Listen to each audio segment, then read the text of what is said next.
I'm just here to share some of my thoughts on this subject, and I'm sure many of you would know most of the things what I'm saying. But it's been a perspective which, for me, has changed over time, and I would just want to share these things with you.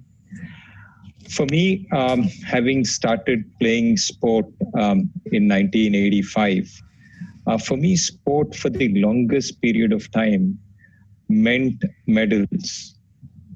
Somewhere in this journey, in the year 2015, in a summer camp, a certain incident happened which really changed my very understanding of sport and why it was important. For me, for the longest period of time, as kids growing up in Hyderabad, where the number of badminton courts were very, very limited, we would always think, why do these senior players play? Why do these people who come for fitness even play sport? And since they are taking time away from us, why do kids who don't have a chance to become champions continue playing sport? This is something which actually bothered me for a long time. And growing up, there was always this thought that why is it that they're taking time away from us? And is it even important that these people play? And in 2015, when I was coaching very young kids, which I don't do very often, but in the summer, sometimes I coach basic beginners. And I was throwing shuttles to a group of kids who were supposed to catch the shuttle and throw it back to me. And one of the girls, a 13-year-old girl, dropped the shuttle 2 times, and I was a little annoyed at her. I said, "Kya kar rahe ho?" She said, "Sorry, sir."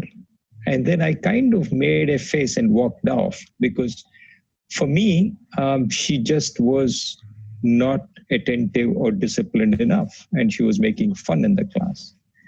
I walked off, and she came with almost tears in her eyes to ask me, "Sir, teach me how to catch." And this very question changed a lot of things in my life. And that day, I just felt like somebody had pulled the earth away from under my legs. Because for me, I could never imagine that somebody could not do something as basic as catching. And I remembered in 2007 and 8, I had a close friend who was the chief coach of Canada, Ram Nair. Ram had sent me a book on physical literacy because I was reading extensively, because I wanted to learn about sport, science, coaching, all of this. And he sent me some literature regarding physical literacy. And I actually browsed through it thinking, how do we even need something like this? But then when this girl asked me this question, I just shook me and I said, "Are you serious? Saying, teach me how to catch. And if she comes with this question, teach me how to catch, what do you do?" And I just went back running, dusted the book from almost the last of the books in the shelf, and then started to think, what happens if somebody doesn't catch? And for me, the next few months were one shock after other, because I could see systematically how we as coaches, we as parents, we as teachers, we as society are neglecting certain fundamentals. I could see how even in my class, I would start looking where the champions are. And once I found the talent or found the material, I would focus on them intensely, huge majority of them, and excluding them out of sport. Then I started looking at the Olympic movement. there's a lot of pride in the way the Olympic movement is advertised itself, which says 1 in 100 Olympians becomes a medalist. 1 in 1,000 Olympians, 1 out of every 1,000 national champions becomes an Olympian. And 1 out of 1,000 state champions become a national champion. And if you actually look at that, the filter actually is great to prove that the greatest or the most gifted become great sports persons. But the reality is that in the bargain, we lose so many people moving out of sport. And that started to bother me. And that started to make me see things very differently from the way I have ever seen things. I could see in a class how people would get disillusioned. People who lost in a tournament would say, I don't want to play. And I started reflecting even in my entire career, where people have left sport for various reasons in childhood and never come back to sport. I think that started to hurt me. And I was looking for answers. And it brought me to a stage where I started to reflect at my own understanding and things which happened at my school. For me, the class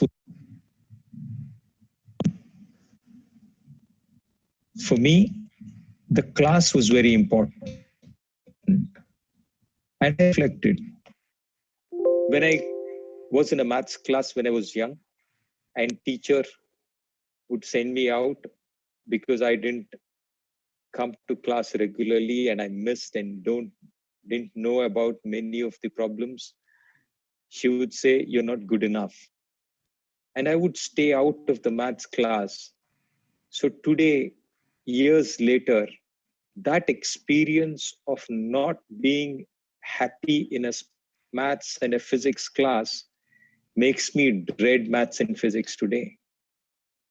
In the same sense, I thought kids who don't enjoy physical activity, PE class, dread it because the experience which they're getting in childhood stops them from being active or playing sport ever in life. And this connected for me because then I saw that the PE teacher is looking at the top 5 in class. The same kids. I used to play cricket, I used to run, I used to play badminton, TT, volleyball, running, everything. Because all of us who were the top 5 in class, in all sport we would participate. The rest 45 just didn't know what they were doing in a sport class. Because the focus was on only the select few. When we came to the coaching classes, also the select few, because the PE wants to win the tournament. The coach wants to win the tournament.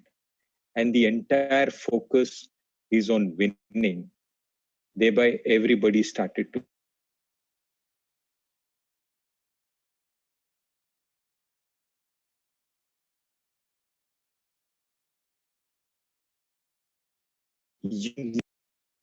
if the guy who's winning, yes, it brings confidence. For the people who have lost, does it really build confidence? I wasn't sure. People said sport builds teams and it builds sacrifice. It brings people to sacrifice. Then I saw that a lot of sports persons were ending up being super selfish. And when I reflected, I think when your sacrifice is good for the team's benefit, your ulterior motive of selfishness makes you make your team win.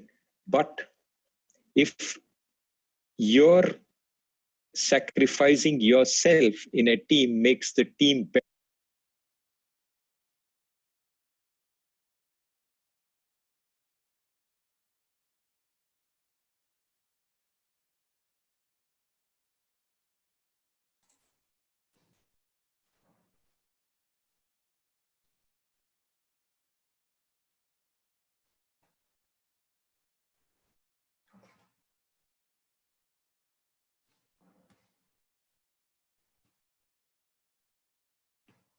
A very good afternoon to all the participants who have joined so far with us. Likewise, you saw the video in which Pulela Gopi sir was talking about how the shift came up from coaching to physical literacy. As taking him the mentor, the ELMS team, ELMS Sports Foundation team came up here with few experts in the team in the direction of promoting physical literacy throughout India.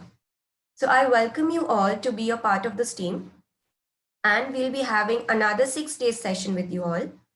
So I'm looking forward to be connected with you all in terms of your doubts, your queries, and broadening your knowledge and understanding. With that motive, let's begin with today's session.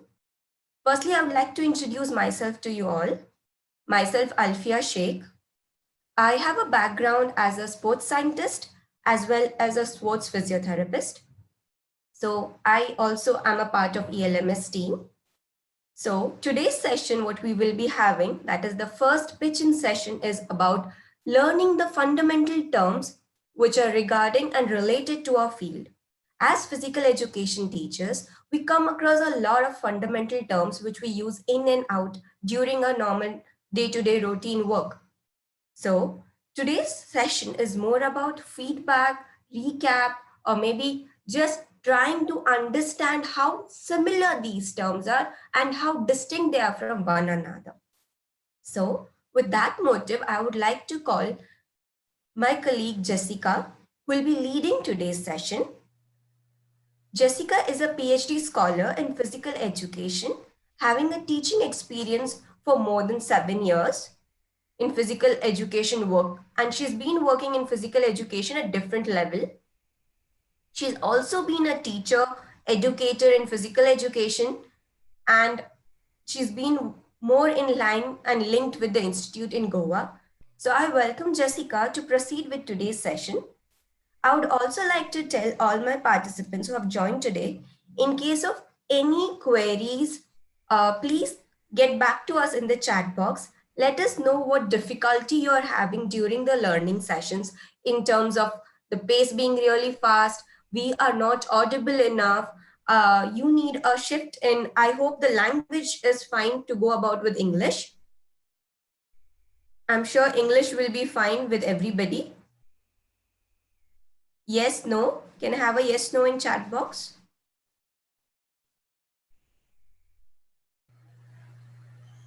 Yes, okay. Thank you so much. Thank you. So we will be proceeding with the medium of communication between us and you in terms of delivering the session as English. So do let us know in terms of any issues you're having from your end regarding understanding the concept.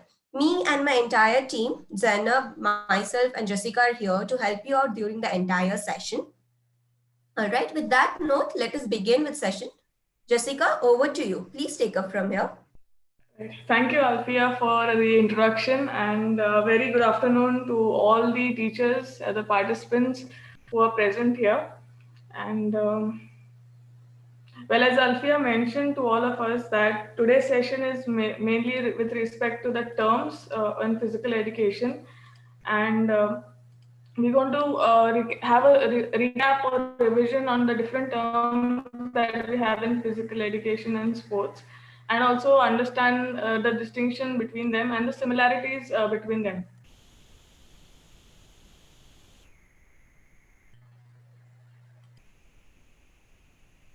So is my screen visible to all participants? You can just type your answers or suggestions in the chat box so that we know.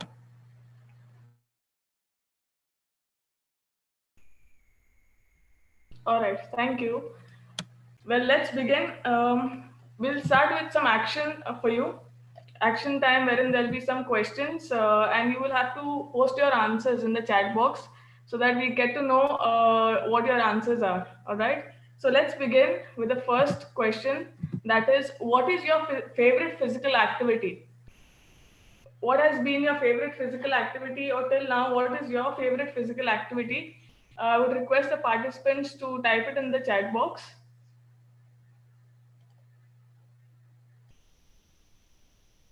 Okay, jogging, football, basketball. All right.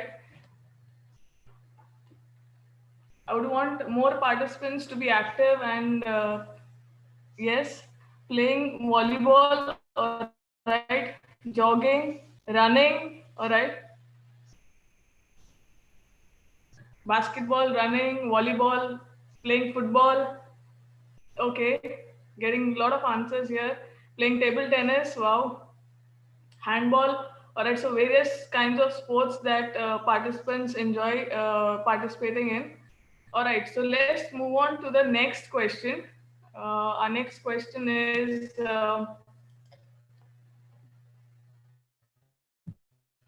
what is your best moment of your physical education class? The moment that you enjoy the most or you like the most in your physical education class as students?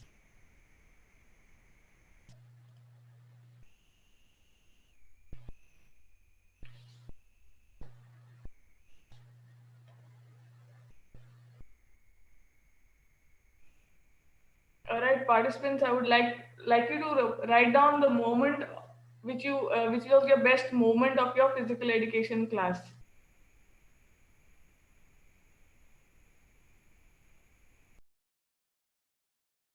Playing with students, okay, very good.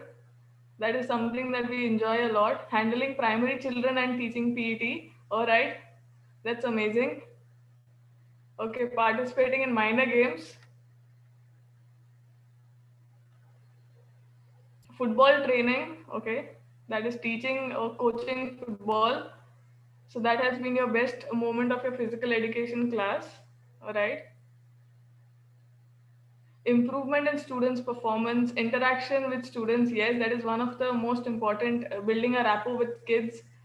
Playing with students, runs, yes. Spending time with children, okay. Teaching kabaddi, okay. Now let's move on to the next question. And I can see there are many teachers who have fond memories of their physical education class. Let's move on to the next. Which is your favorite sports? Which is the sports that you love playing or you enjoy playing?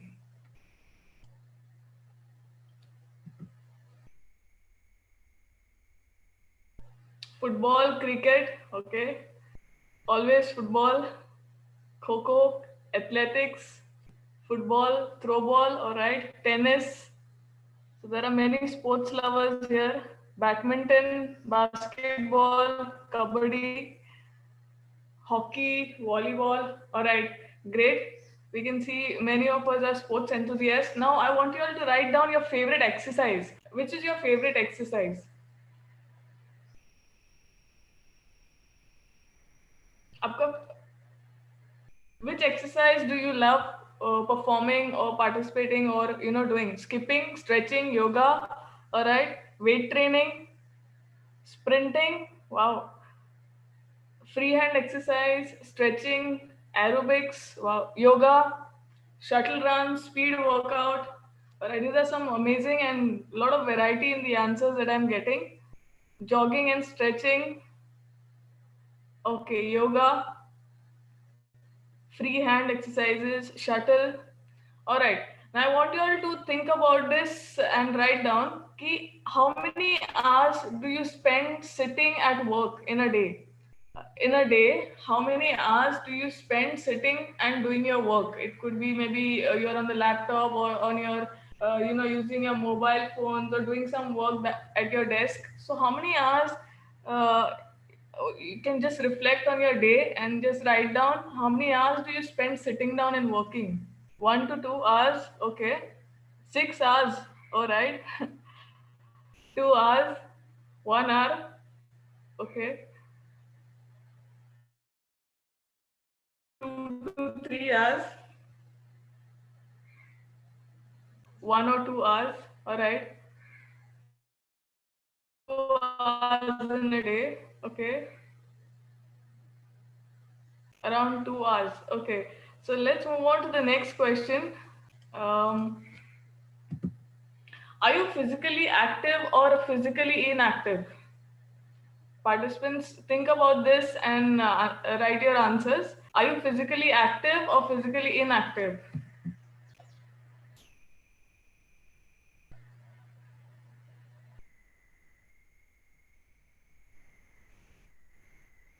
Active, okay, many of y'all are active. That's a very good thing. Physically active, all right. All right, all the teachers here are giving an answer of being physically active. That's a very good thing. So, in today's session, if you can see over here, all these questions are related to some terms or the other. Like the first one over here, we can see as physical activity. Second, we can see as physical education. Third one talks about sports. The fourth one talks about exercise. And then again, sitting and working, and then whether you're physically active or physically inactive. So the terms that we are going to discuss today, or the terms that we are going to have for today's session are, we have physical activity, we have exercise, we have physical inactivity, sedentary behavior, physical education, and school sports. So these are the 6 terms that we are going to discuss and maybe try to gain a better understanding in today's session. Now, the learning approach for today's session is going to be as such that we will be first defining the terms, whatever terms that we have highlighted today, we will be defining them according to the research or literature that is there. And then through some examples, we will be trying to understand it in a better way. We will break down these definitions and try to understand it, and then also try to apply the meaning that we have derived. Whatever meaning we have derived or understanding we have derived from these definitions, we will try to apply it through some activity or task that will be there at the end of every term. All right. So this will help us to relate these terms in our physical education environment. So are we good to go? Participants, let us start with the first term, that is physical activity. Now the picture itself over here, you can see some kind of physical activity happening, climbing stairs, the person is walking, or there are children playing on the seesaw. So physical activity here can be defined as any bodily movement produced by skeletal muscles that require energy expenditure. Here, what we say here is activity is any bodily movement, that is, we produce movements with the help of our skeletal muscles. For example, it could be we are walking, we are running, we are jogging, we are stretching, we are performing some movement with our body, and for that we require our muscles.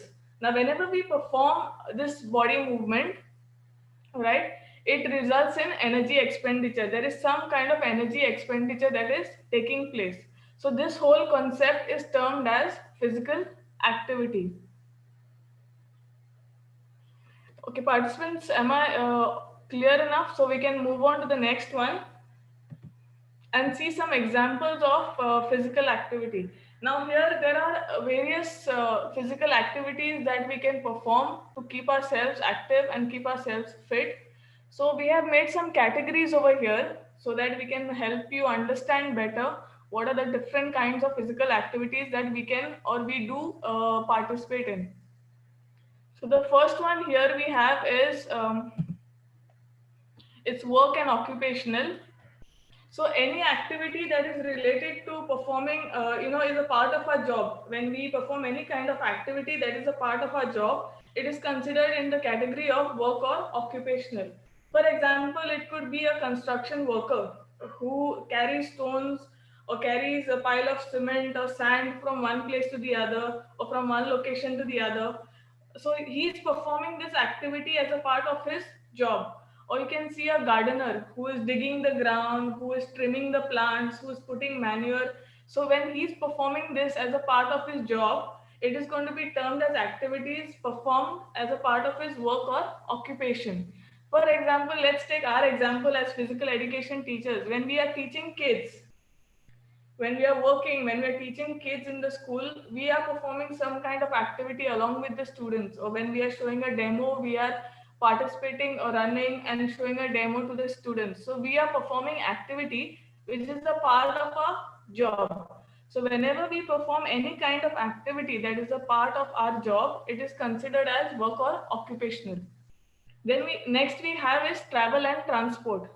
Now travel and transport is activities that are done when we try to move from one point to the other or one location to the other. Now if we try to walk from one place to the other or go cycling from one place to the other, it would be considered as active travel, wherein we are actually actively participating in moving from one place to the other, or active transportation. For example, maybe my school is close to the bus stand, so I walk from my school to the bus stand and from the bus stand to the school. Or my house is closer to the station, so I walk to the station to catch a train and I come back from the station to my house walking or cycling. So when I take active transportation, it keeps me physically fit or active. And then we also have the passive transportation. That is when we take the car or we ride in a bike, we take the scooter or we travel in a bus to move from one place to the other. Now, when we do this, what happens is we are actually sitting and traveling. We are sitting in the car, we are sitting on the bike, we are sitting in the bus and traveling. So this becomes a passive transportation in which we are not actually physically active. So whenever we perform any activities that takes us from one place to the other, or helps us locating from one place to the other, it is considered to be under travel and transport. Now the next one is here is home and domestic. Now activities that are related to performing any household chores. Like for example, now we are at home during lockdown and we are sweeping the floor, we are mopping the floor, we are washing dishes, we are cleaning the furniture, we are wiping the walls. So whenever we are performing activities that are related to our household, basically cleaning our houses, keeping our things in place, these are considered to be activities that are related to home or domestic. The next we have here is active recreation. Now, active recreation is something that also keeps us physically active. Now, through the day, when we get up in the morning, we have a specific routine. Maybe we get up, we take a shower, we have a breakfast, we read newspapers, we go to our schools or take a particular job.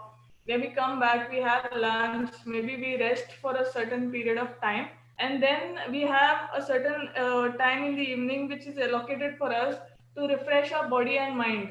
So we participate in activities that helps us relax, helps us feel refreshed. For example, it could be doing gardening. Gardening helps me refresh myself, it helps me relieve my stress, or I take my pet for a walk, or I play with my kids, or I go walking, go for a long walk. So these are some activities that could help us refresh our mind and body and are considered to be active recreation. I would ask the participants, are we clear till here, or you want me to repeat anything, or can I go ahead to the next categories?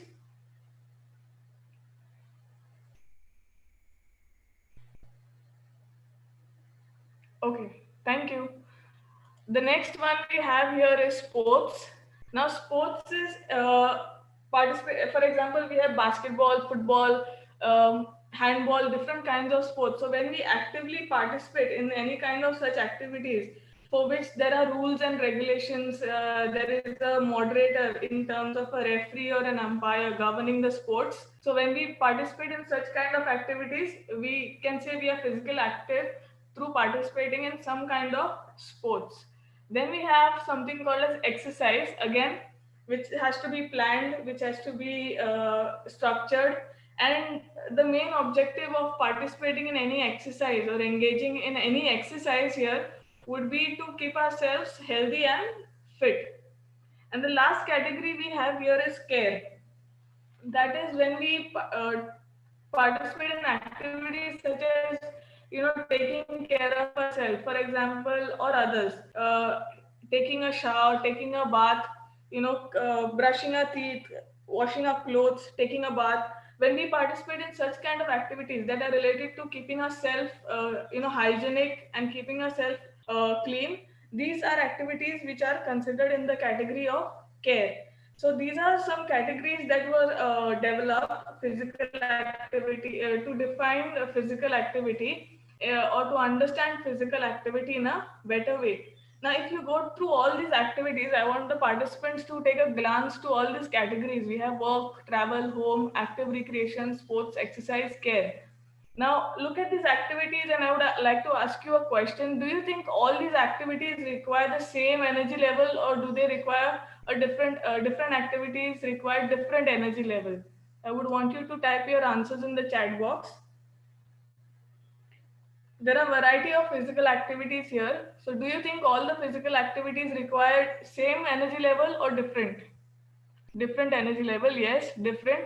Okay, so now not all require the same energy level. For example, sports would require more energy as compared to recreation. So now let's go on to the next and see the different categories of physical activity. Now, if you see this picture, there are three categories of physical activity. We have the light physical activity, moderate physical activity, and vigorous physical activity. Now, there is a term that is used over here which says metabolic equivalence. Are all of you familiar with the term metabolic equivalence?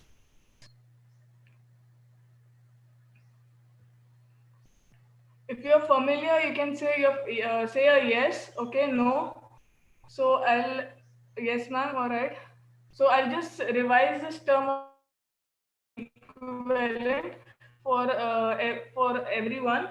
So it is nothing but it is the energy expenditure that is it is used to estimate the energy expenditure. Say for example, we are doing any kind of physical activity. So for that particular activity, what is the energy expenditure that is happening? Now, when we are sitting, the energy expenditure is said to be one metabolic equivalent. All right. So similarly, here we have a chart which helps us to understand the categories of physical activity. Now, if you go to see for light physical activity, the range of metabolic equivalent here is from 1.5 to 3, which means that we don't require much energy to perform these kind of activities. Our heart rate doesn't increase very high. There is no much sweating. We don't get much tired, and it is therefore these activities are considered to be light physical activity. Now, for example, over here it could be washing dishes. It could be like doing any household work, or stretching, or going for a slow walk, or slow cycling. So when we participate in such activities, we are not much tired, our heart rate is not high, we are not sweating profusely. So these activities are considered to be light physical activity. Now let's move on to the next one, that is moderate physical activity. Now if you see here, the metabolic equivalent range for moderate physical activity is from 3 to 6, which means that these activities require more energy expenditure as compared to light physical activity. Now here, the heart rate increases, it goes up to maybe 120 to 130 beats per minute.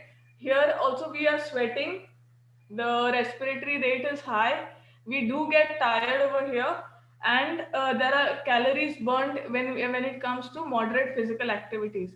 So, some examples of moderate physical activity could be, maybe brisk walking, maybe cycling at a little faster pace, dancing. If I'm engaging in a hip hop or a Bollywood dance, if I'm climbing the stairs, these could be some activities that are related to moderate physical activity. And then we have the last category, which is vigorous physical activity. Now, vigorous physical activity, the metabolic equivalent here ranges from 6 to 8. So this means the energy expenditure here is 6 to 8 times more than the rest time or required at rest. So here we sweat profusely, the heartbeat is very high, the respiratory rate is high, the calories burned are much more, and we get tired. Sometimes we get tired very soon after performing vigorous physical activities. So example of vigorous physical activity would be here.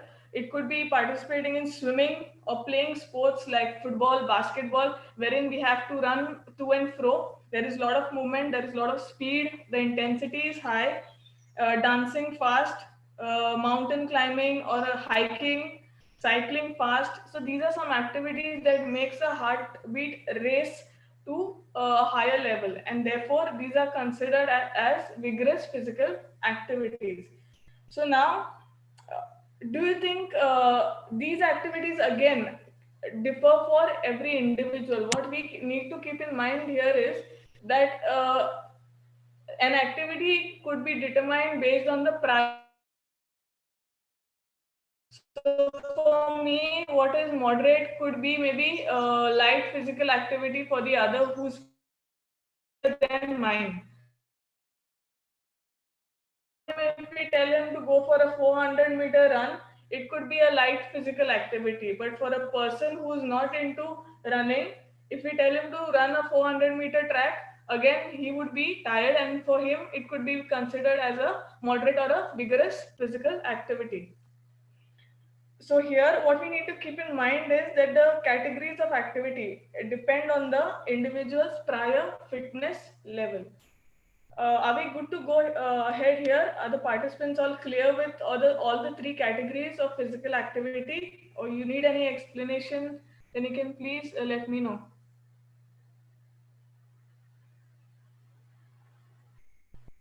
All right, thank you.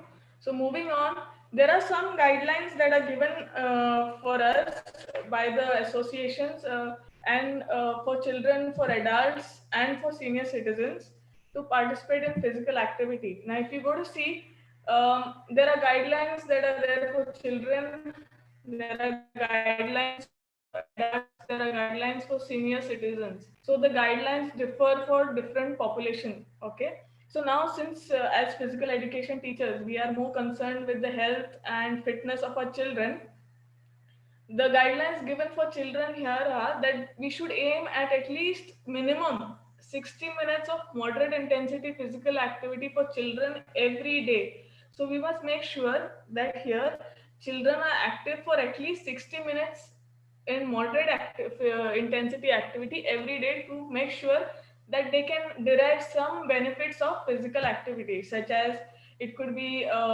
good fitness level or confidence, or it could boost their morale. So there are some benefits that they can derive from participating in physical activity. Now, if you go to see, there are various kinds of physical activity in which kids enjoy the most and we see love participating in. So there are few examples here of physical activities that children love to participate in, and they are, first is they love to play different kinds of games, different kinds of sports.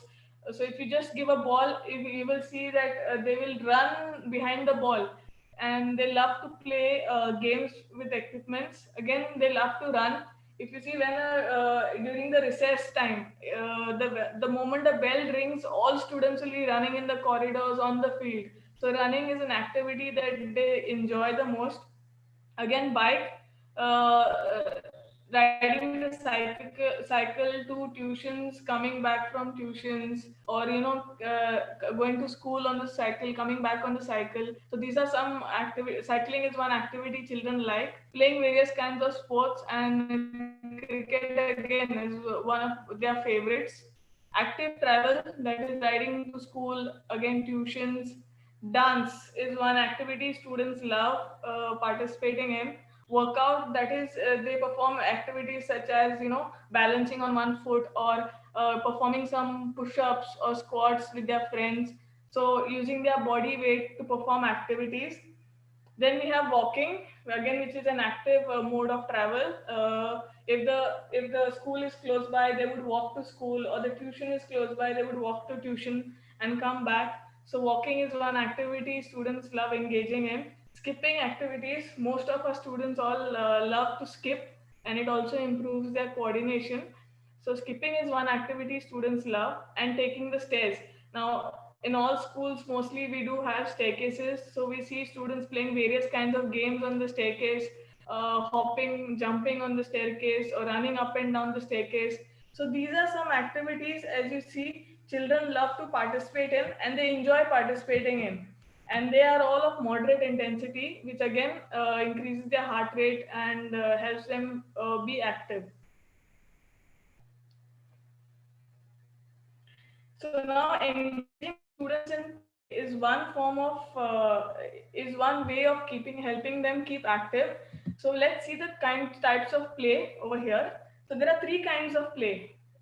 We have unstructured play, we have semi-structured play, and we have structured play. So let's see what the unstructured play is. Now, unstructured play is, we also call it as free play, mostly known as free play, wherein the students are given freedom to explore, to learn, and to design their own activities. For example, we give them few equipments and we tell them to go and play. They would come up with their own activities, with their own rules, and they would play the way they wanted. So here there is full freedom given to kids. There is the creative level is high, and students engage in the activities they would love to perform.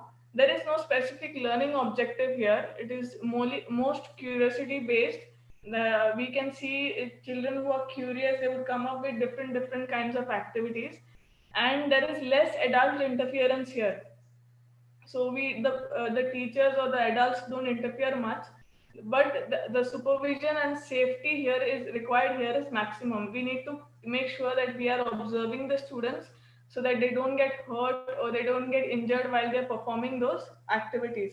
So there are some examples of unstructured play. It could be running around in the playground, it could be inventing their own game, or building blocks, or playing a game that of their choice. So these are some activities that are unstructured and in which the children have full freedom to play. Jessica, sorry for the Yes. interruption. Your voice is breaking. Is it? Okay. Is it clear now, Althea? Yeah, it's better. Okay, all right. So, do you want me to repeat unstructured play? If it wasn't clear, I can repeat it again.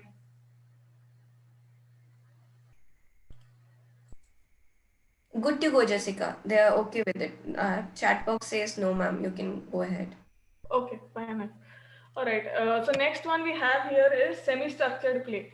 Now in semi-structured play, it is semi-guided. Like we have some rules which help us to play the game, like a modified version of a game that we engage in. So here, um, the children are exposed to the environment that is created to play, and here it is experience based learning. So students experience and they learn. So maybe I learn how to pass today, or I learn how to kick today, and I use that while playing. So I'm learning based on the experiences that I'm getting when I'm engaging in activities.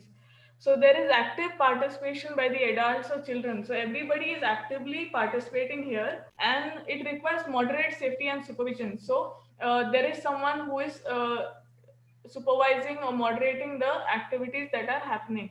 So here examples could be playing modified football or a mini volleyball or a stool basketball. So these are some of the modified or versions of games in which there are just few rules and students are mostly actively participating. And the next one we have is structured play. Structured play is guided. Again, the best example here would be playing basketball or football, in which there are set rules and specific goals.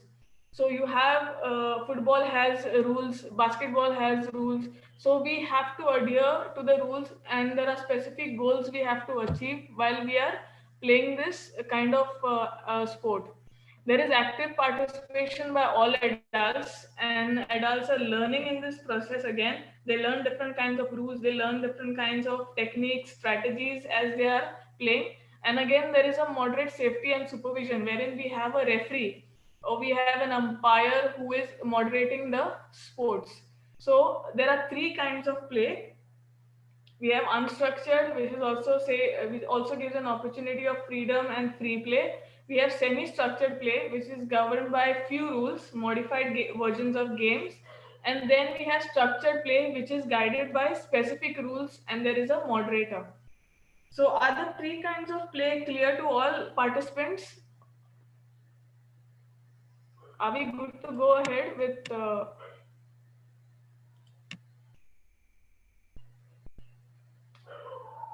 okay, all right, thank you.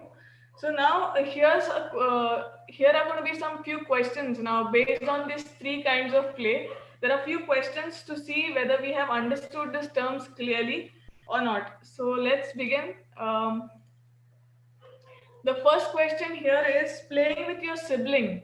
Now, playing with your sibling or your brother, sister, or your family members at home, is this considered to be an unstructured play, a structured play, or a semi-structured play? Now, you can type in the chat box for unstructured as US. You can type SS for semi-structured, and you can type S for a structured activity.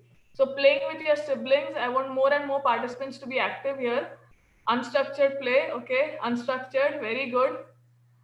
In structural play, unstructured, okay, very good. So this shows that the participants have got a clear understanding of the three kinds of play. All right, very good. Now let's move on to the next question, that is playing a game with rules in absence of a PE teacher. Now there are some rules here for the games, but there is an absence of a PE teacher. So what kind of play is this? Semi-structured, okay. Unstructured, semi-structured, okay. You can put a double S for semi-structured, semi-structured, okay. Very good. So we are on the same level. Yes, it is semi-structured play because it is governed by few rules. It is a modified version, and there is moderate supervision over here. So the next question we have is playing in a community, forming your own rules. Jaise gully cricket, like we have gully cricket, wherein we make our own rules, or we play football on the street, making our own rules, saying that one drop is also going to be considered a catch in cricket. So when we make our own rules, what kind of play is this? Yes, semi-structured. Semi-structured, structured, okay. Someone says structured. Semi-structured, yes, very good. The participants are quite active and enthusiastic, as I can see here. A lot of answers coming. Semi-structured, yes, that's right. It is a semi-structured play because here we are creating our own rules and playing. The next question here we have is playing with a dog or a pet. If you have a pet at home, playing with your pet or playing with your dog at home, what is it considered as? Okay, unstructured play, unstructured, okay, very good. Unstructured.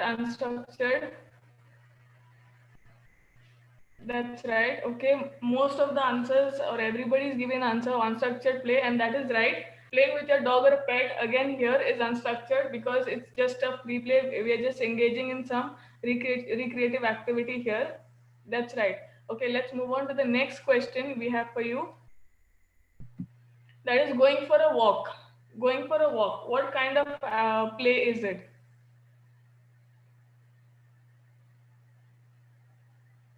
Semi-structured, unstructured, semi-structured. Okay, evening walks, for example, you're just going for a walk in a park or you're just walking in your society. What kind of play is it? Semi-structured, okay. Unstructured, semi-structured, unstructured, okay. I would say it is an unstructured play here because we are not having any rules or regulations or guidelines here. So we are just participating in activity or that of our choice. So it is considered to be an unstructured play.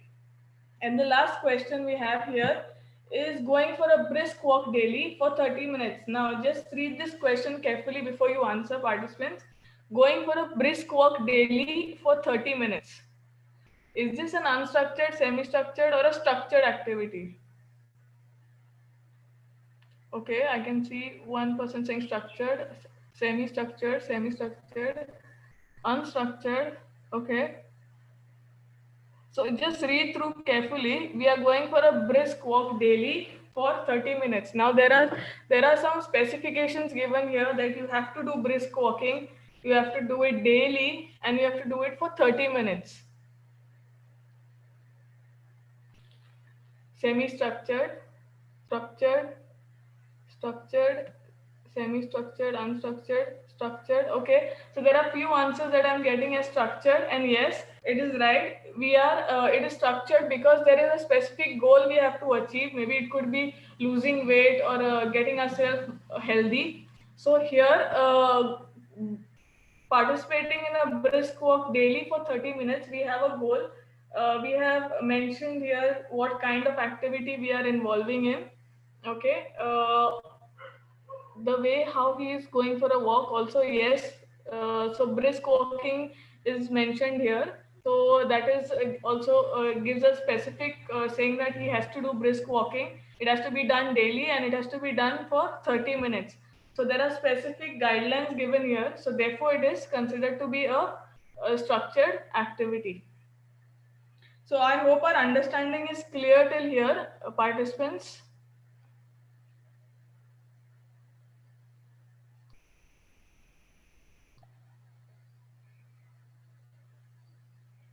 Okay, thank you. So let's move on to the next question that is for you. Is dance considered to be a physical activity? Is dance considered to be a physical activity? Yes, yes, of course, yes. To be a physical activity, can you tell me whether it is a light intensity activity, a moderate intensity, a vigorous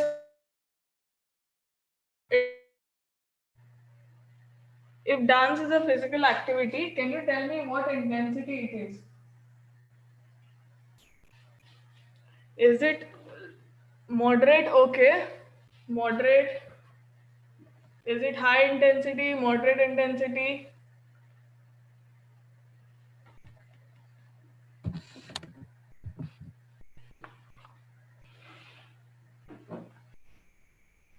Moderate, okay.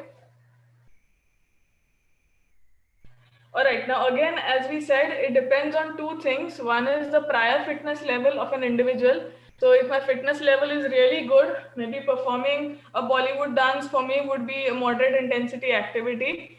But if my fitness is not really good, if I'm not fit enough, then even performing in a Bollywood dance for me would be a vigorous or moderate intensity activity. All right. So here it depends on the prior fitness level of the individual. That what my previous fitness level is. If it is really good, it would be a moderate intensity activity. If my fitness is not really good, then again it would be for me a light physical activity. All right. So now and the second thing which is important is that is the type of dance I am participating in. So if I'm participating in, say for example, a folk dance, which requires high energy levels, then the intensity would be high. If I'm participating in maybe waltz or maybe ballet, which is a slow form of dance, then the intensity would be light. All right. So it would be two ways. It could be one based on the prior fitness level, and second, it could be based on the type of dance. All right. And also, how long are you dancing for? Are you dancing for 30 minutes? Are you dancing for 60 minutes? So if you're dancing for a longer duration, again it would be considered to be of moderate to vigorous intensity activity. Now here is a task for you.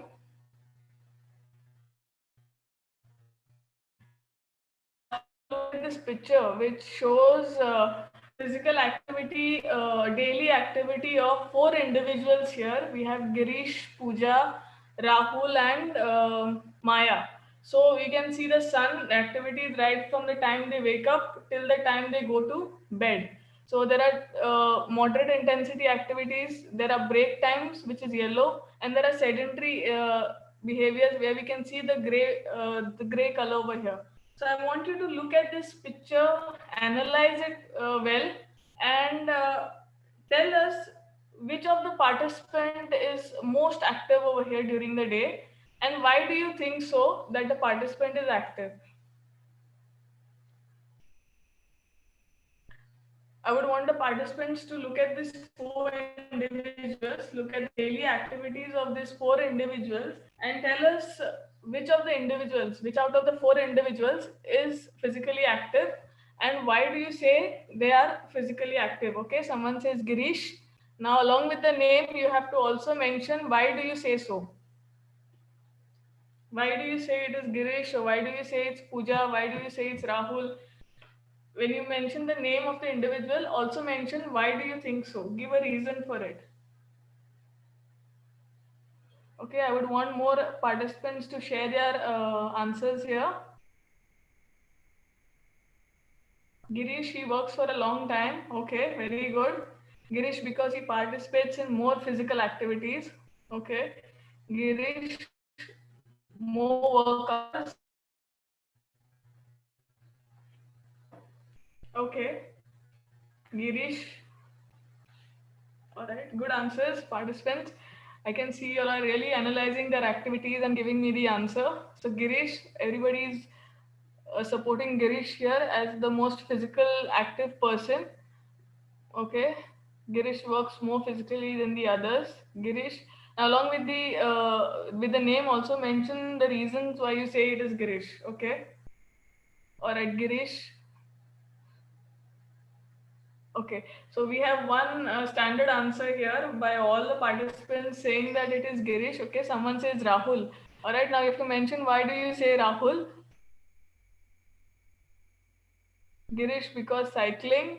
Okay, is doing more physical active. Girish and Pooja. Okay, but why? Pooja does exercise both sessions. Okay.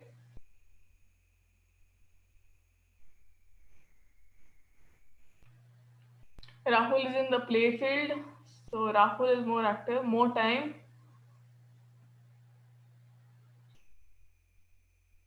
Okay, so now from this, since most of you voted for Girish, let's see Girish here. Now, if you go to see the daily activities of Girish, we can see right from the time he is up in the morning, he's participating in some kind of activities during the break time. For example, he's walking, he's going walking to the restroom, coming back, he's again walking and talking on the phone, again he's participating in some kind of activity when there are breaks, and during the evening time he is participating in moderate intensity physical activities, that is cycling. So we can see here that most of the time through the day Girish is active.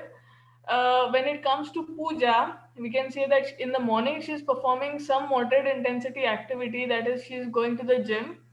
Okay, and then she's active during her break hours. Again, she's walking during her break hours and moving around, talking on the phone. And there are few times that she's sitting down and working on the computer. And if we go to see Rahul, then we can see he's also participating in some sort of moderate intensity activities. He's playing some kind of sports during the afternoon, evening time. And during the breaks also, he's a couple times active. And then he's having passive travel. That is, he's using his vehicle. He's sitting and traveling maybe from work to home and home to work. And he's also sitting and working on the desktop. And if you go to see Maya over here, then we can see that she's not physically active at all. Mostly she's having a sedentary behavior throughout. That is, she's sitting and working, sitting and traveling, and sitting during her break time. Now, if you see all these four individuals, if you see Girish is an elderly person. He's an elderly person and still he's performing a lot more physical activities than the other. Therefore, we can say from all these four that Girish is the most physical active, and I support all of you in your answers. that Girish is most physical active because he's an elderly person, and also according to his age, he's more physically active than the other three individuals. So are we good to go here, participants? Can we move ahead?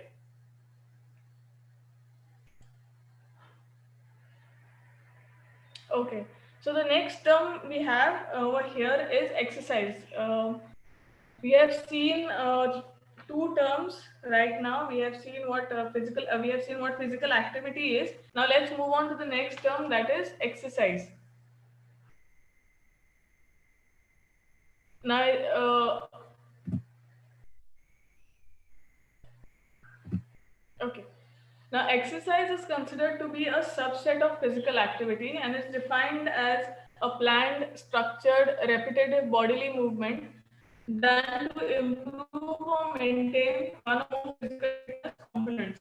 So now, as you can see, first thing that we need to see is that it is considered to be a subset of physical activity. So there is some link between physical activity and exercise. So why do we say that exercise is a subset or is a part of physical activity? That is because, again here, it includes bodily movement. If we recollect our definition of physical activity, it mentions three things: bodily movement, it involves our muscles, and third, it leads to energy expenditure, right? Okay. So here, exercise also is a part of physical activity because one, there is some bodily movement, body movements taking place when we exercise. Our muscles are involved when we exercise. Our muscles are utilized when we are exercising. And again, when we exercise, there is energy expenditure taking place. So therefore, we can say that exercise is a subset of physical activity.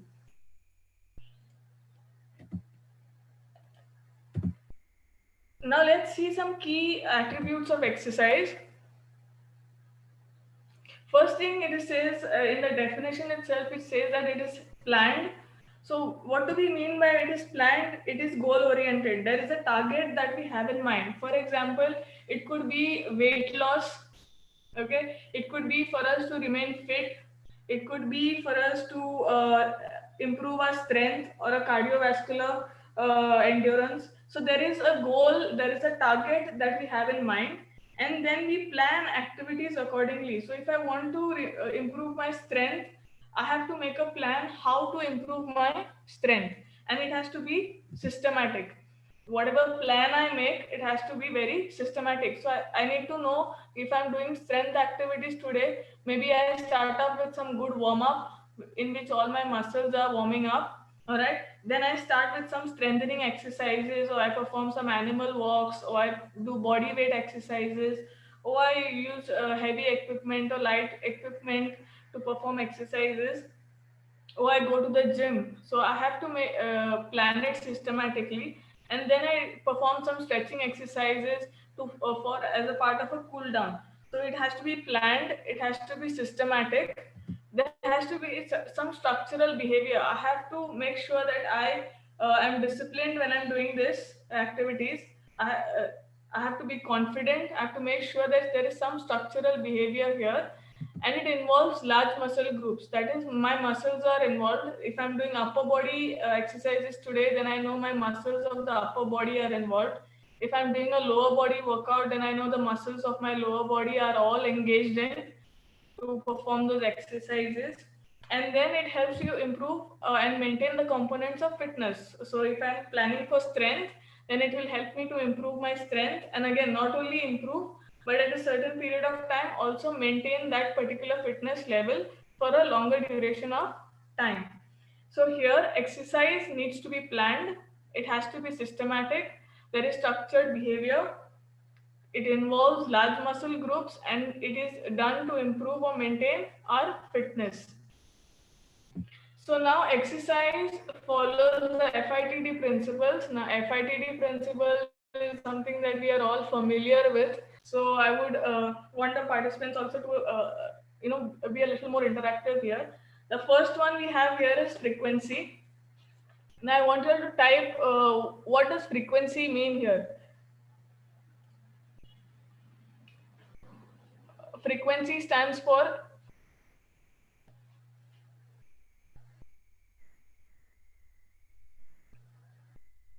participants. I want you all to be a little bit interactive and help me in understanding the FITD principles. Okay, number of times. Okay, repetition, period of time, number of times. All right. Yes, that is how often do you exercise in a week? How many times do you want to engage in that particular exercise? Okay, number of times. Then we have intensity. Now, intensity is, what could intensity be here? We have just spoken about intensity some time back. So, what is intensity?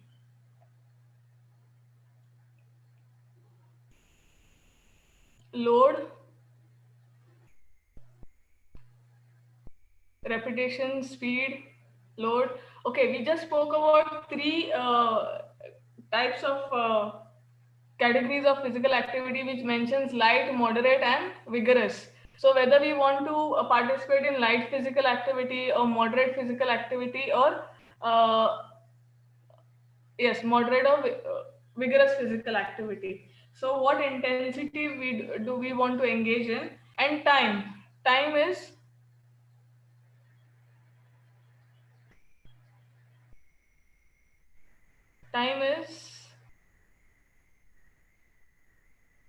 duration. Yes, that is how long do you want to participate in that physical activity, whether you want to participate it in for 30 minutes, yeah, 45 minutes, or 60 minutes. How long do you want to participate in that physical activity? Very good, participants. And type is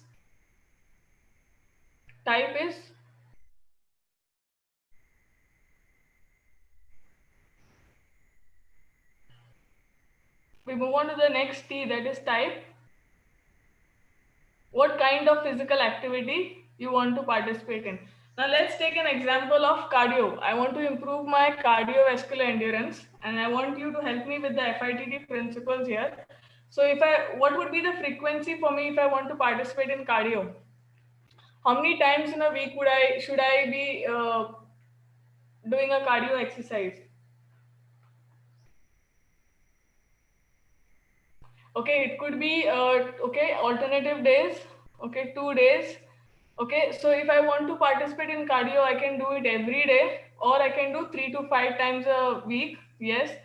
What would be the intensity? Now, my objective is here to improve health. I want to improve my health. So, what type of intensity? If I want to improve my cardiovascular, should I participate in light intensity activities, moderate intensity, or should I participate in vigorous intensity activity? Moderate, yes. Light, would light improve my cardio? Right. Okay. So moderate intensity activities. That's very right. Again, here, how long do you think I should participate in exercise to should I say? Think I should? What is the duration that I have my cardiovascular endurance? Around 1 hour, yes. Around 60 minutes, yes. 45 to 60 minutes. Minimum 30 minutes. Okay, very good. That's right. And what type of activities do I need to participate in to improve my cardio? Which are the activities that help me improve cardio? I would want you to list out some activities that would help me improve my endurance. What are the type of activities? Aerobics, yes, very good. Cycling, yes, that's right. Walking, yes, but again, fast walking, it would be not, yes, slow jogging, cycling, very good. Cycling, aerobic activities, absolutely right. So again, swimming, Zumba, playing different kinds of sports, yes, would help us improve our cardiovascular endurance. So thank you for your participation here, and I hope the FITT principles are clear. And so okay, very good. So here, any activity that is planned, structured, and helps to improve our goals or improve our fitness would be considered as exercise, and they have to have a structure and it has to be planned systematically. So now let's see some examples of exercise.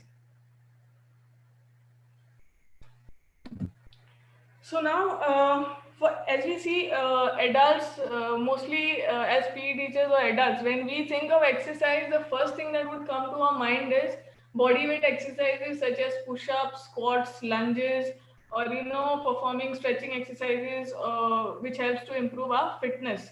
All right. So we probably think of going to the gym or maybe taking up something like cycling or hiking to improve our fitness or remain healthy. But when it comes to children,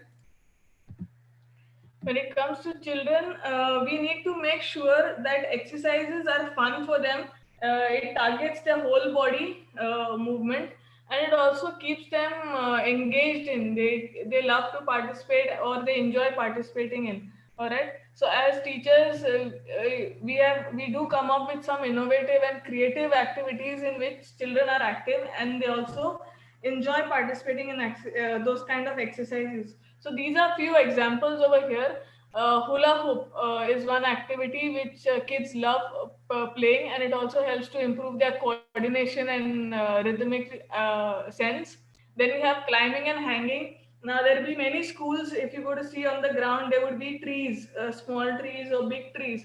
So during recess time, we can see children trying to climb up trees, sit on the tree, or try climbing. So these are done by the kids because they love doing it, they enjoy doing it. It also helps to for them to build their strength. Playing a sport, as we spoke earlier, they love playing different kinds of sports. Tug of war is one activity. You can see children, trying to catch a handkerchief, two partners trying to catch a handkerchief and pull it and play tug of war. So this is one activity they love doing. Skipping rope is one activity students enjoy, whether it is with their partners or single. They would try it with different variations. It also helps to improve their coordination. Then push-ups or performing some simple body weight exercises like balancing on one foot, doing push-ups, or maybe doing squats. Then cycling is one activity which is loved by kids. And then in some schools we have small parks in which there are hanging bars or climbing bars, there are seesaws, there are slides. So we can see students playing on this. So these are some examples of exercises in which we can see that kids, they enjoy performing it, and anytime you leave them, they would happily go and play over there. So I think this must be some of the observation of PE teachers when they are having their lunch and observing students play. So these are some activities that we should include in our classes so that students are more active and they enjoy participating in such kind of exercises. So let's move on, and like before, let's take dance as an exercise. Now, how many of the participants say that dance is also an exercise? We said earlier that dance is a physical activity, and we also justified why it is so. Now, here is dance an exercise? Yes. Okay, there is an answer saying yes.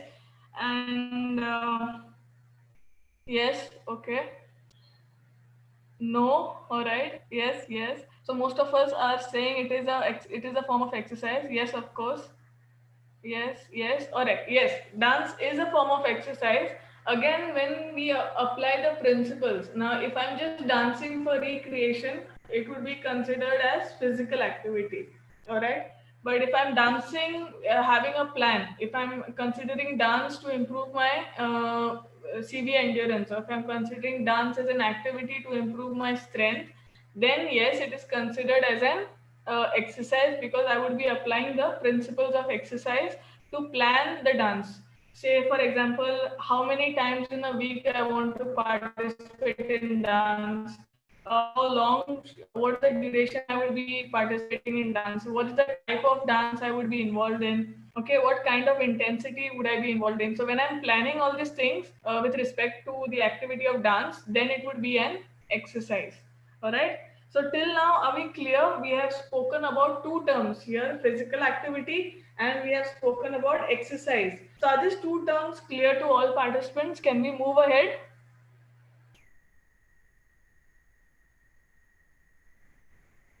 Yes, okay.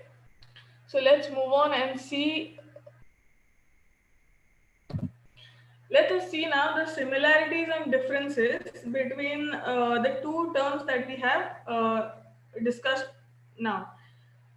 So if you go to see here, physical activity, we have leisure recreation activity and exercise, which is a part of physical activity. These both concepts, exercise and recreation, are both a part of or come in the category of physical activities. Now, similarity here is that both require bodily movement. That is, we have to perform some kind of movement to perform those activities, and both result in energy expenditure. That is, the calories burned, energy expenditure takes place, and both provide health benefits. Both help us to remain healthy. They help us remain fit. They improve our confidence. We are much more healthier. So both are giving us some kind of health benefits or the other. So therefore, the similarities are here. Now, what are the differences is that one is unplanned activities. Now, if you go to see leisure activities or recreational activities, as we spoke in unstructured play, they are unplanned. We don't need to prepare a plan with principles for that. We can just take a pet for a walk. We don't need to plan it, all right? So, or doing gardening. These are walking or going for shopping. Or communicating from one place to the other. These are all activities which do not require a specific plan. So here recreational activities are unplanned, okay? And then we have exercise again, which requires a plan, which requires a structure. We need to make sure that we follow principles while we are planning these activities. So for example, we have here brisk walking or running for 30 minutes, 3 times per week, okay? So here we are mentioning what type of activity we are doing, how long we are doing it, the frequency is mentioned, and again it is a moderate intensity activity. So when we make sure we apply principles to any activity, it turns into an exercise. So this is an example of an exercise, and here we can see the clear similarities and differences between leisure and recreational activities and exercise. Right? I hope we are clear here, and let's move on to the next term, that is physical inactivity. Now this is something that is really common, and we have seen this many a times. So physical inactivity here is when an individual, like for example, it could be me or you, we have guidelines that are given to us that we have to be active for a certain period of time, for children, for adults, and for senior citizens. So when we do not meet the recommended criteria, then we are considered to be as physically inactive. So say for example, 60 minutes is the criteria that we have to be active for at least 60 minutes in moderate intensity every day. And as an individual, if I'm active only for 45 minutes or only for 30 minutes, then this means that I'm not meeting the criteria, and therefore I'm not physically active. Now this picture helps us understand this in a better way. If you go to see here, uh, here if a child doesn't participates only in 30 minutes of physical activity every day, all right, and the guidelines given here are 60 minutes in a day. So my activity time is much more less than the recommended criteria. So when my activity time is much more lower than the activity recommendation, then we are said to be physically inactive. Okay, so here sometimes we may feel we are physically active, but we may not be physically active, and that's why at the beginning there was a question that was asked to you, which made you reflect and answer, saying that are you physically active or physically inactive? So for us, for some of us, we may think that we are physically active, but we may actually be not physically active because we may fail to achieve the particular criteria. So now the next illustration will help us understand and see what is sedentary behavior. So let's see what sedentary behavior here is. Sedentary behavior is any waking time, that is any waking behavior characterized by an energy expenditure of 1.5 minutes while at sitting, reclining or lying posture. So any behavior, any waking behavior, that is we are sitting down, but we are awake. We are lying down and reading, again we are awake. We are lying down watching TV, we are awake. So any waking behavior in which the energy expenditure is not more than 1.5 minutes. That is, it is as same as energy spent during rest time. All right. So this is considered to be as sedentary behavior. Now, as we had seen this picture earlier, the first category here is sedentary activity, and it says that the metabolic equivalence of task ranges from 0 to 1.5. So here the energy expenditure is either equal or less than 1.5. So here we can think of out of the four individuals. I want the participants to just try to remember out of the four individuals which individual was having a sedentary behavior. If you recollect the four individuals, we had Girish, Rahul, Pooja, and Maya. I want participants to just try to remember the previous slide and tell me which individual from the four had a sedentary behavior.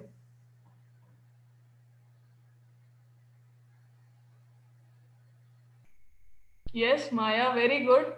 So you still have a clear picture of those four individuals. Very good, Maya. Absolutely right. So Maya had a sedentary behavior because last one, yes, she was totally sitting and working. She was sitting and traveling, and she was sitting during her break time. Very good, participants. Thank you for your participation. And let's move on to the next and see some examples of sedentary behavior. All right. So here are some examples. One is sitting and traveling, that is passive travel. As we spoke earlier, sitting and driving for a long duration of time, traveling from home to, even if the distance is close by, sometimes we prefer taking our scooter, taking our car instead of actively, active travel like taking a cycle or walking or running. So again here, using a car, sitting in the bus for long duration of time, using a scooter. Then the next one is sitting for long duration of time on the mobiles, using surfing the net, playing games, playing video games, watching TV, lying down and watching TV for a long duration of time, maybe a movie for sitting in the theaters for watching 3 hours. We are sitting and watching movies for 3 hours, 2 hours. So yes, watching TV. Then doing work, sitting and doing work, like we have the desk job, like a receptionist is sitting and doing her job on the desk, or we at times are sitting and feeding in some data, typing in some work in which we are sitting for a long duration of time. Then sitting and having lunch, some of us, we sit and sit and have lunch for a long duration of time. I mean, I wouldn't say stand and have lunch, but we should try to limit the time, sitting time, to maybe only say 15 to or 10 to 15 or 20 minutes, and not like half an hour or 1 hour. Okay. And next we have is sitting in the park. Now we go out and we see a bench in the park, and instead of walking around, we sit and enjoy the fresh air and the view. So again, sitting, sedentary behavior. So these are some examples wherein we have observed that there is sedentary behavior here, wherein we are sitting or lying down and performing the task. So till now, we have discussed four terms, that is physical activity, exercise, we have physical inactivity and sedentary behavior. And I hope all these four terms are, yes, online classes, yes. What we are doing presently in this session is behavior, because we are sitting for a long time in front of our mobiles, in front of our laptops, and appreciate if request everyone if to take a 1 minute break. Maybe if you want to have a water break, or you can stretch yourself out, move around, and we can meet exactly after 1 minute. Is that okay with everyone? Take a short break of 1 minute. Maybe you can have water, or you can stretch yourself, stand up, stretch yourself, and walk around in the house. And we meet exactly after 1 minute. It's 1:14 now, so we meet sharp at 1:15. Okay, sure. Let me also be active then.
All right, so I hope everyone has had their water break and done some stretching. So let's resume the session and move ahead.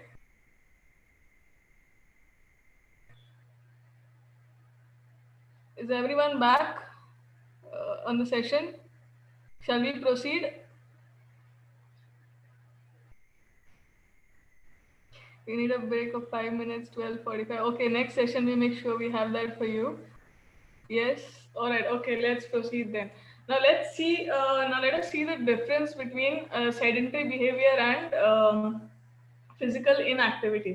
Now there are two terms that we had discussed here. One is sedentary behavior, and one is physical inactivity. Now let's see what makes it different from the other.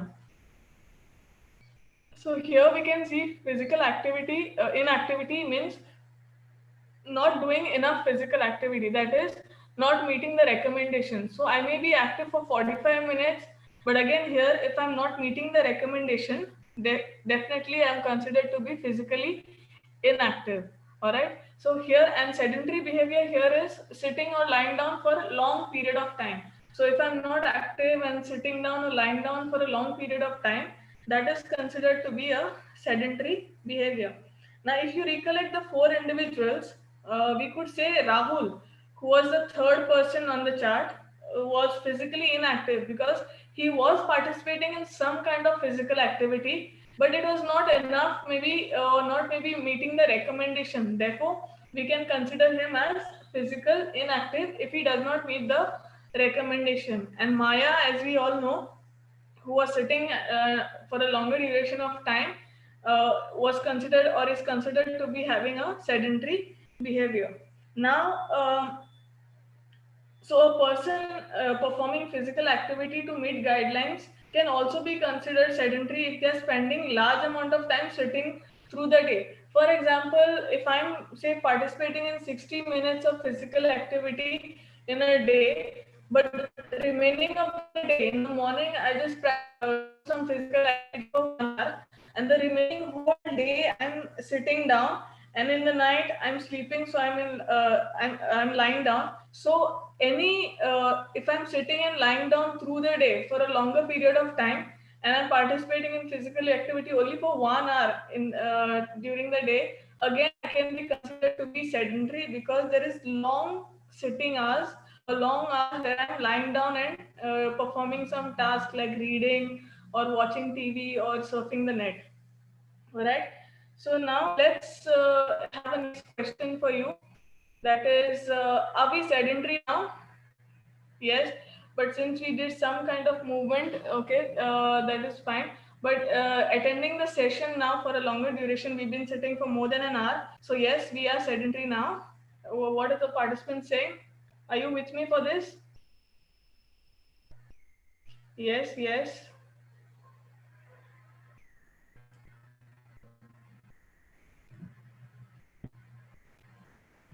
Yes, we are sedentary now. And the next question is, do you think children are sedentary in the class? In the school hours, if you go to see, there are out of the 8 lectures, there could be only one PE class, but remaining they are sitting for math, science, history, geography, for other academic subjects. So, do you think children are sedentary in the class? Okay, yes, yes. So we all agree that children are sedentary during yes, during the in the class.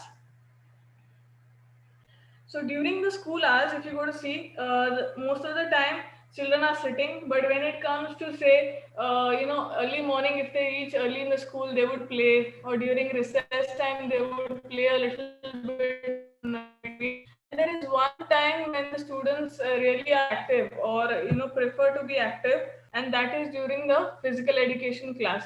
So now let us see the term physical education. All right.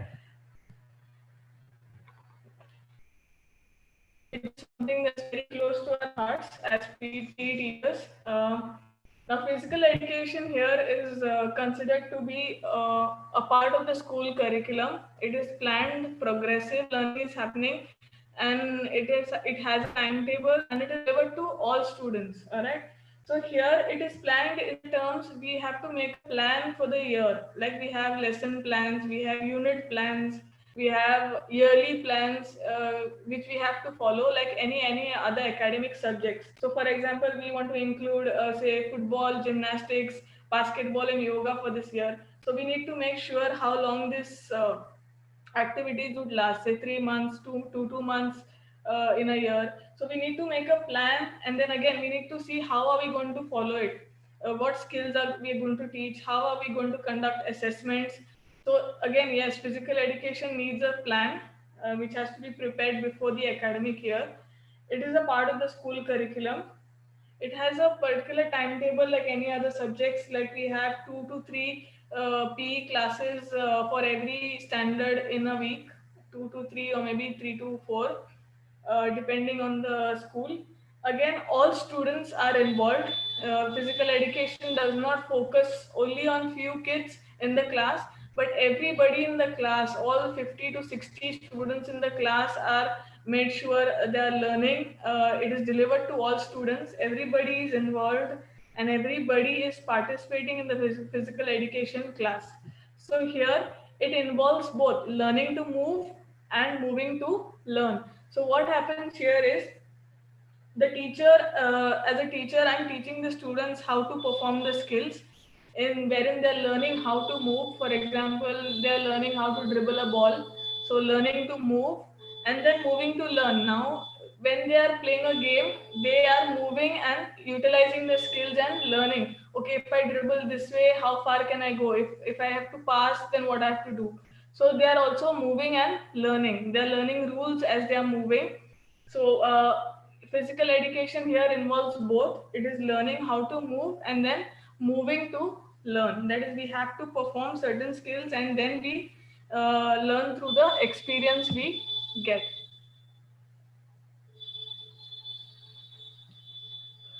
So now let's move to the next. That is, are all children physically active in a physical education class? As we said, children do wait eagerly for a physical education period Jessica, to come I down and. guess there's some issues with your voice from your end. The participants have been not able to hear. Okay, so am I clear now? Yeah, better. Okay, so do you want me to repeat the definition of physical education, participants, or should I continue with this question? It's clear? Okay.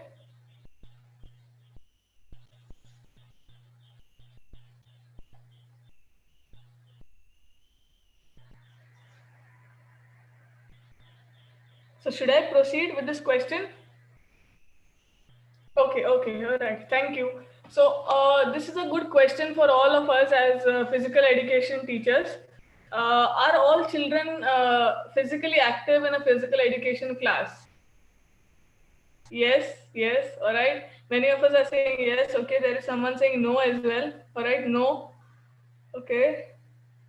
Do we see all 50, 40 to 50 kids actively playing or participating in a PE class? If it is a yes, it's a wonderful thing for all the PE teachers who are having their kids actively participating. No, there are some who are also giving an answer as no. All right. So now let us see some of the reasons why students are not active. So can you see this picture? If everyone can see this picture, you can see there are some activities or games that require students to wait for a long duration for their turn to come, like relays, for example, which is a very common activity conducted in a PE class. And when we make groups, we see some students are standing for their turn to come, whereas only few students are actually participating, right? So here in the physical education class, we see some students are active and some students are not active. Now looking at this picture, can I would want some teachers, I would want all the participants in fact to give me some suggestions on this activity. How can we have more students active over here? Like we can see in in both the lanes, we can see there are 8 students active, 4 for 8 students active. So how can we, modify this, and or maybe I would want some suggestions in helping me out in understanding how can we make this a activity where more are active. I want some suggestions in helping me modify this. Okay, they can be divided into more groups. Yes, that's absolutely good. We can have smaller groups for them. Okay, minor games. All right, but the same activity which is on your screen right now, how can we have more students active here? Okay, more groups have a circuit training. That's right. Okay. Put them on the opposite side. Oh, absolutely right. Pair them up. Maybe make partners and have the activity. Absolutely right. Or if we have even resources, we can add some more resources. The game which we involve everyone, yes, round by increasing more tracks, more equipments, more groups. Absolutely right.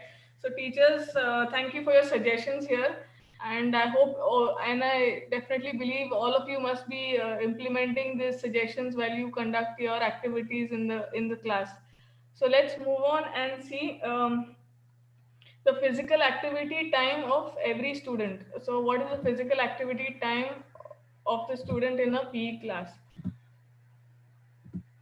So 45 minutes, 30 to 45 minutes is what a normal uh, class or a period in a school is, the duration is for, right? So we normally have a class or a period that ranges from 30 to 45 minutes. So here the most important thing is that it is the physical active time of students is not determined by the time of the class. For example, if the class is half an hour, we cannot say that the student is active for half an hour.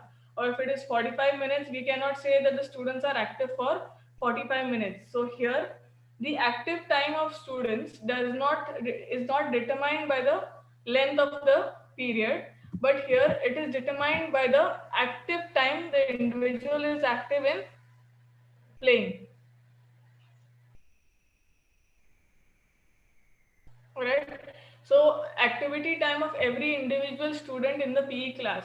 So what happens here, when the bell rings for a PE class, we have by the time the students come down for their class, already 5 minutes time is gone in transition. Then by the time we give them instructions on what we have to do today, another 5 minutes are gone. By the time we tell them to, okay, then when we start with the activity time, that is the time they're actually active. So then we can see some students standing in between while performing activities, some will be running. So the activity time of every individual is different. Some students will be more active in your class, some students will be less active in your class. So it goes up to 15 minutes. If the student is really very enthusiastic and active, then it may go up to 30 minutes. So here again, it differs from individual to individual. Every student is different. So some students are more active, some students are less active. Again, if they have a good colleague, they could have a good friend or a partner who is also active, then they would participate more. If the partner is not really active and prefers to sit down, then they also may go and give company to their friend and sit down. All right. So here, it is not determined physical activity time of a student. All we need to keep in mind is it is not determined by the length of the period, but it is determined by the actual time every student is active in the class. Okay, now let's see some reasons why the students are or maybe having or possessing a sedentary behavior in the class. So one is students sitting in the class. It does happen that students are, sometimes enthusiastic about coming down for a PE class. So they will, even if the class is over, they will still be sitting in the class and coming down after 5 minutes. All right. That could be one reason of sedentary behavior during physical education class. Second could be sitting on the stairs during PE class. For example, some students prefer to take water breaks, many water breaks and toilet breaks during PE class. So they will go and they will take their time and they won't return back soon. They will sit on the staircase and chat with their friends and they will come aram se. So sitting on the stairs during physical education class again could be one example of sedentary behavior during physical education class. Next, sitting in a corner saying female problem. Now, as PE teachers, we must have, if we are in a co-ed or a girls' school, we definitely must have come across this problem, wherein children come or students come to us and say that they won't be able to participate today as they have a female problem, and they would go and say we are getting cramps and sitting down in the corner and avoid participating in physical activity. So this is one of the reasons where kids do say or exhibit sedentary behavior in a class. So that is one. Again, sitting and playing games. Now some students enjoy sitting and playing carom or sitting and playing chess rather than actively running around or participating in activities that require running, jogging, or moving around. So sitting and playing games again could be an example of sedentary behavior seen in physical education class. And then we have attending special classes during PE classes. Now this does happen sometimes when the subject is also not given importance. We see that students are kept back in the class for completing their maths classwork or science classwork, and therefore we can see that some students from our class from a PE class are performing sedentary behavior by sitting and attending special classes. All right. So these are some examples wherein we can see sedentary behavior during physical education classes.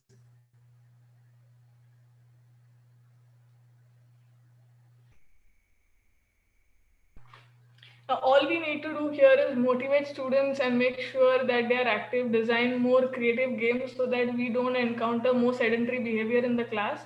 And also, so let's discuss how can we cut down, students' sedentary behavior time in the class. I would want some of the participants here to give some suggestions to reduce the sedentary behavior time of students during the PE class, especially. How would we do that?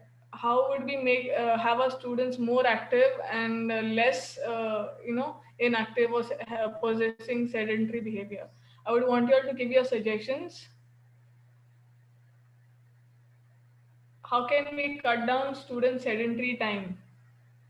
By motivating them, yes, encouraging them to give their best, definitely. uh, Semi-structured activities can be conducted, right? Modify the rules and so that everybody can be a part of it. Very good. uh, those kind of students we can make use of play carom or chess. Teachers should, okay, teacher also should participate with them. Yes, students love when teachers participate. Be more friendly. Yes, have leaders assigned. Make them understand about physical activity. Very good. um, Any more suggestions? How can we make it more interesting? Come up with more innovative ideas? Yes, innovative games, more fun games. Very good. Some interesting game like lead up activities. Exactly. Very good. Explain about health. Yes. Make it compulsory and give internal marks. Okay. If there is no option left, yes, we have to do that sometimes. I agree. Explain and encourage, enjoy with them, motivate. Absolutely. So therefore, these are some ways where we can have students active in our class and help us. That will help us to cut down their sedentary behavior. Thank you, teachers, for these lovely answers. So let's move on to the last term that we have today, that is school sports.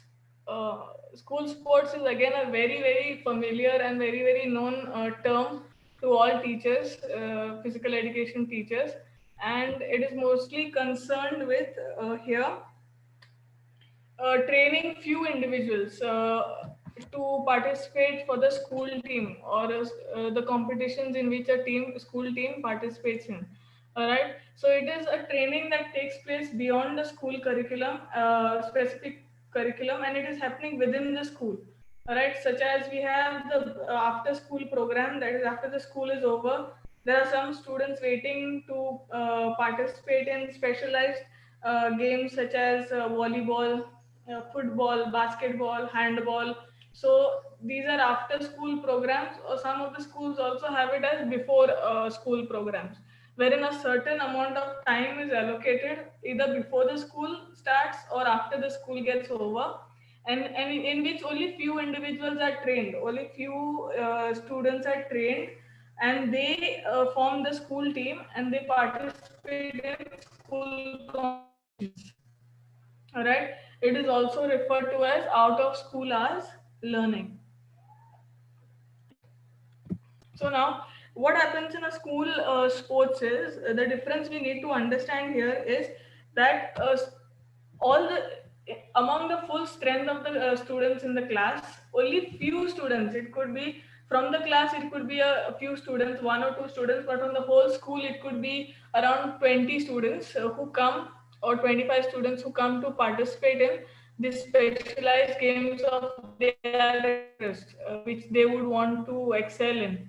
And these few students who are selected, these are few students who are selected for the school team who would represent the school for different competitions that are held, in which various schools participate. So this is what school sports is about. But physical education is a part of school timetable. There is a specific physical education class that is allotted during the school hours. It is not after or before, it is during the school hours. And in a physical education class, we have all the students involved. A PE teacher does not focus only on a few students who are interested in football or basketball, but here a PE teacher focuses on all the students and teaches activities for all students rather than a few. So here a PE teacher conducts classes for all the students. And whereas in after school program, or we say school sports, which goes beyond the school hours, wherein only sport practices for school teams happens, there are only few students. For example, if there are 20 students interested in football, they would come and start practicing football under the guidance of maybe a coach appointed, or it could be the PE teacher. So the major difference here is that school sports happens after the school hours, and physical education happens during the school hours. Now, one thing a teacher here, as teachers, we need to keep in mind is that school sports should not be conducted during the physical education class. As we see some teachers, what they do is we pick out the few students who are playing football, and we give them the football and say, okay, you practice this now, and the rest of the class is left with free play, or modified game, and they are told to play, and less attention is given to them. So this should not be the case. So there has to be a clear distinction between school sports, which needs to be conducted after school hours, and which focuses only on few children, so that they participate in the school team and represent the school team for competitions. And physical education here should and must focus on all the students and involve all the students. We have to make sure that every kid in our class is actively involved. So now I hope with this the 6 terms of for today in physical education are clear. But class teachers are not allowing in sports as means explain health. Okay, yeah, there are definitely some issues and some problems that we do encounter as PE teachers when the subject is not given importance. I can relate to that. But I hope that these 6 terms, that is physical activity, exercise, physical inactivity, sedentary behavior, physical education, and school sports are clear to all our participants. So then parents are also interested, yes. So we can move on to the next, that is our action time. And we can start off with some questions for you as we wind up this session. So can I move ahead? Participants, are you ready for the first question?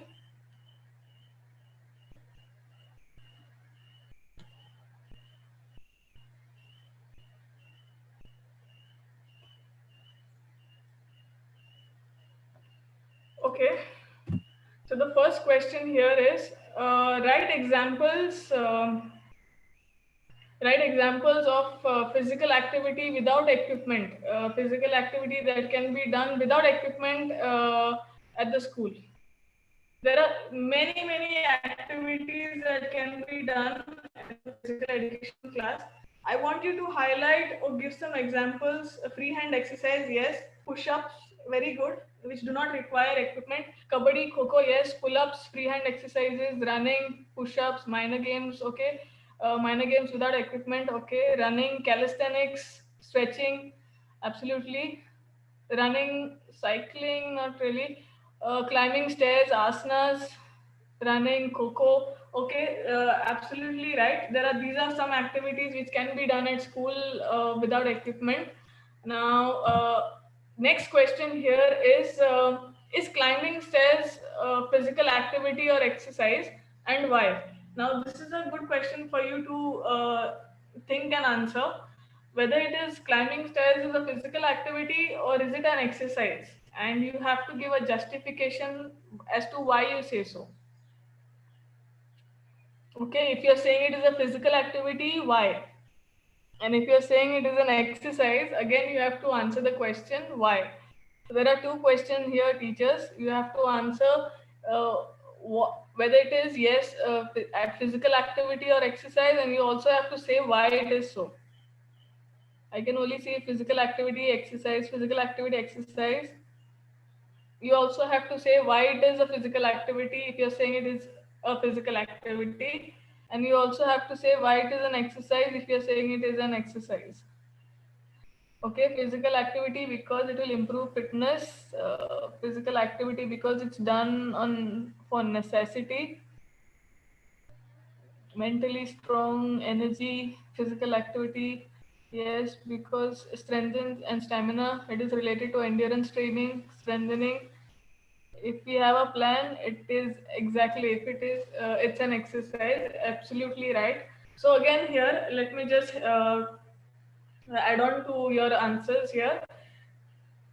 I would say if it is considered a physical activity, if I'm, say for example, I'm staying on the 3rd floor and there is no lift in my building. So if I'm taking the staircase every day on a daily basis to go up and down, then it is considered as a physical activity because there is some body movement, I'm using my muscles, there is energy expenditure. Okay, so I'm using this as a mode of travel from one point to the other. Again, it could be an exercise if I'm taking stairs as a part of my exercise routine. For example, I want to improve my endurance. So I'm maybe participating in climbing stairs for 30 minutes. I'm going up and down, and it's a moderate intensity activity, and it helps me improve my endurance. So the moment I apply principles over here, it would be an exercise for me. If I'm not applying any principles and it is a regular mode of moving from one point to the other, like in the schools we have staircase. So when students move up and down the staircase in the school, it is considered to be a physical activity during the recess time or when they come down while going home. But if a PE teacher specifically designs climbing stairs as an activity for his class, saying that today you have to go up and down the stairs for 5 minutes at a fast pace. So if I'm planning this to improve the fitness of my students or to improve their endurance, then it would be considered as an exercise. Okay? Jessica, sorry for interruption. We have another 15 minutes to wind up the session. Okay, sure. So I'll just move through quickly with these questions. So during this lockdown, do you categorize yourself as sedentary or physically inactive? This is a good question for all of us. Do you consider yourself as sedentary or physically inactive, and why do you say so? Okay, there is someone saying sedentary half. Okay, I would still want more participants to give their answers here. Do you consider yourself sedentary or physically inactive, and why?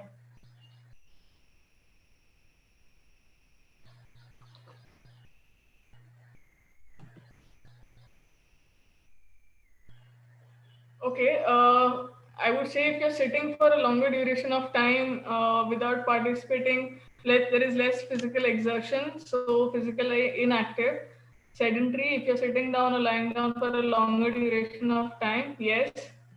Okay, so sedentary, we cannot come out or can't participate in outdoor activities. Okay, due to lockdown, physically inactive. Okay, so I think you know for yourself now that whether you're sedentary or physically inactive and why are you so. So now you can maybe design a plan for yourself. The next one is, what is the major difference between physical activity and physical education? What is the major difference between physical activity and physical education? These are very two broad terms that we have.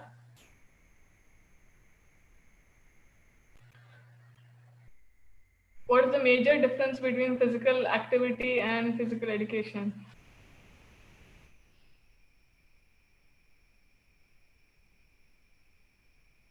The major difference between physical activity and physical education. What is the difference between these two terms?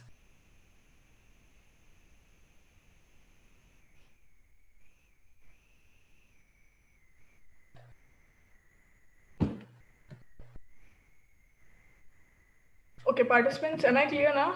The question here is, what is the major difference between physical activity and physical education? P is structured, okay. Activity involves physical presence. Education means to learn certain activities. Yes, absolutely right. So physical education is conducted or delivered through physical activities. That is the major difference here. Physical education by mind, physical activity by body. Okay. One is theoretical and one is practical. All right, both are practical. One involves, both have theory and practical, I would say. All right, so let's move on to the next question. That is, how would one select a type of play? Now we saw three kinds of play, that is unstructured, semi-structured, and structured. Now, how would you select the type of play? Would you select it as per the student choice, or would you select it as per the age of students? How would you select the type of play? Would it be according to the student's choice or as per the age? Both. Yeah, okay. Someone says both. B, age of students. All right. Student's choice. Okay. Yes, I would agree with all of you. Basically, if we have to decide a type of play, it has to be according to the age of students. It has to be developmentally appropriate for them. We cannot tell them, give them complicated or difficult task when they are small, or give easy task when they are at a higher school. So it has to be according to their age. But I would go with both.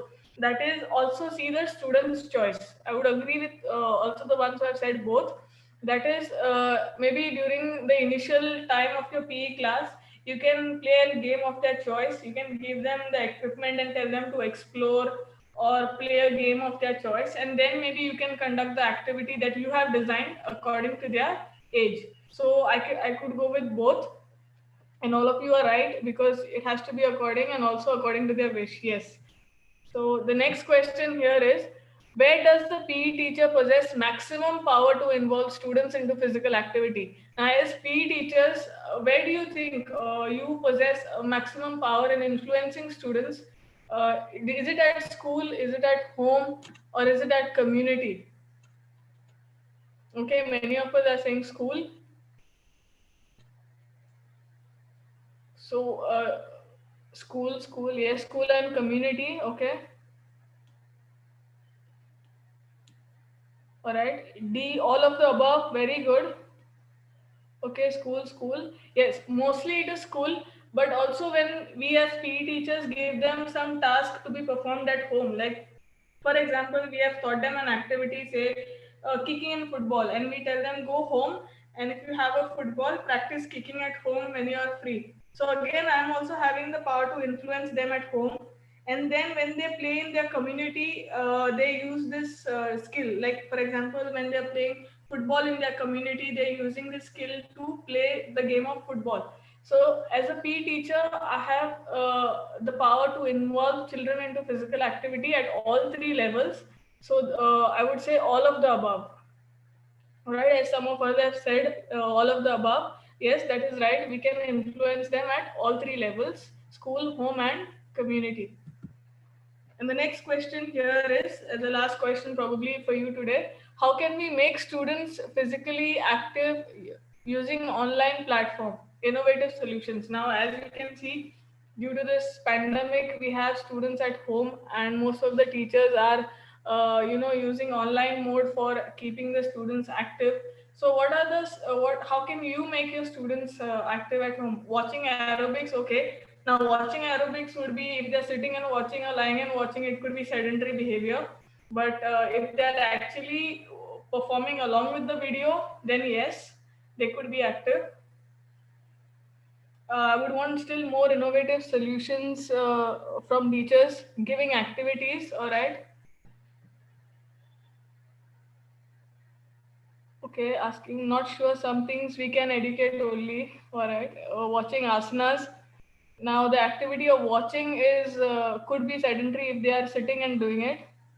Uh, So we can, I would also like to add on some suggestions here. We can have some activities designed where they can play with their family members. So for example, we tell them to play catch and throwing with their parents or their siblings. So that is one way we can have them physically active.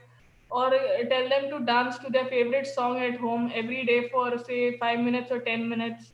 Then we can also tell them to use the stairs if they have at home, or run in the balcony or the open spaces at home, doing yoga, absolutely right. Also using some resources, like at home they have maybe using the dustbins as the target and shooting in the dustbins, making a paper ball, improvising equipment. So these are a few ways, like some of you gave few examples here, suggestions here, playing with family members. So yes, these are some ways we can have students active at home during lockdown. So with this, I would like to thank all the participants for cooperating and for your active participation and patient listening. I think all of you were really active and really quick in giving your responses. So thank you, and I hope you have enjoyed this session for today. Over to you, Alfia. If you have any suggestions, you can definitely post it in the chat box. Thank you, Jessica. Thank you so much for this informative session.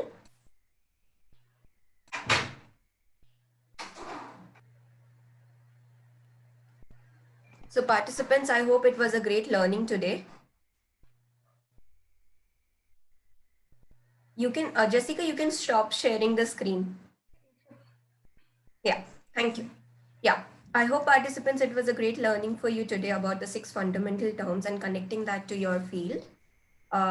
Obviously, what we try to say here is what is physical activity, how similar it is with regard to exercise, by knowing that exercise is actually a subset of physical activity, but it's the way how it is done in a planned, systematic, structured approach makes it very distinct from physical activity again.